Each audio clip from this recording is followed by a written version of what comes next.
South Korea में पहुंचते ही airport पे हमें पाकिस्तानी ऑफिसर रिसीव करते हैं और हमें ले जाते हैं ट्रेनिंग सेंटर। अब ट्रेनिंग सेंटर हमें 2 दिन वहाँ पे ट्रेनिंग दी जाती है। क्या दी जाती है, क्या प्रोसेस होता है, वो बता देता हूँ।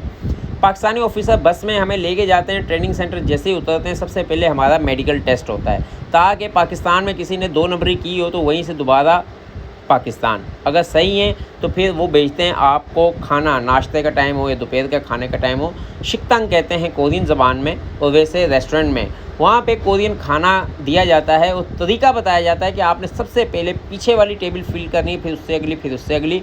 खाना आपने ऐसे उठाना है। वहाँ पे एक बड़ी सी टेबल लगी होती है जहाँ पे कम से कम भी 10 से 15 किस्म के खाने होते हैं। जो आपको पसंद हो वो आप खा सकते हैं। शुरू में तो यकीनन वो हमें पसंद ही नहीं आता है कि खाना क्या है, क्योंकि उसमें हमें खाने की स्मेल आ रही होती है। मगर बहरहाल जैसे जैसे हमारा कोरिया में वक्त गुजरता है तो वो खाना हम खाने लग जाते हैं। सर हम ही नहीं, तमाम पाकिस्तानी या दूसरे ममालिक के।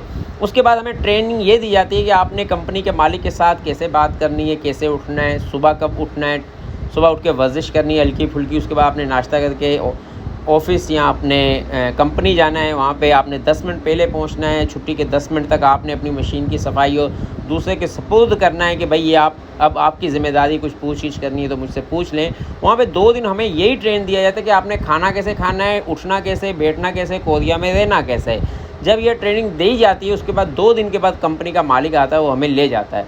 2 दिन की ट्रेनिंग के बावजूद वहाँ पे जाके हमने बिल्कुल वैसे ही रहना होता है जहाँ पे, जैसे कि हम यहाँ पे 20, 25 या 30 साल से रह रहे होते हैं। फिर आहिस्ता आहिस्ता लोगों की आदतें चेंज हो जाती हैं और कुछ लोगों की 100 साल के बाद भी नहीं होती हैं, इसलिए पाकिस्तान का नाम भी ख़राब होता है।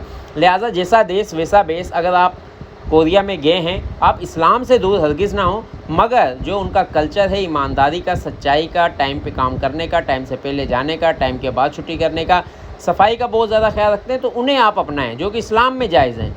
हम लोग यहाँ पे जिस तरीके से रह होते हैं, गंदे मंदे फलाने ढमकाने, काम पे लेट जाना है, काम कम करना है, हडरामी करनी है, 2 नंबरी करनी है, झूठ बोलना है, वहाँ पे ये आदतें नहीं चलेंगी। जो चलाएगा वो ज़्यादा देर तक कामयाब नहीं रहेगा, पाकिस्तान का नाम ख़राब होगा, पाकिस्तान से दोबारा लड़के कोरिया में जा नहीं सकेंगे और वो ये समझेगा मैं बड़ा फ़नकार हूँ। फ़नकार वहाँ पे आपसे बड़े बैठे हुए हैं तो इसलिए आप वहाँ पे गए। वो दुनिया का 10वां नंबर या 10 इकनॉमिक पावर में टॉप 10 में रहता है। मतलब कि वो ज़हीन है, मेहनती हैं, तभी है ना।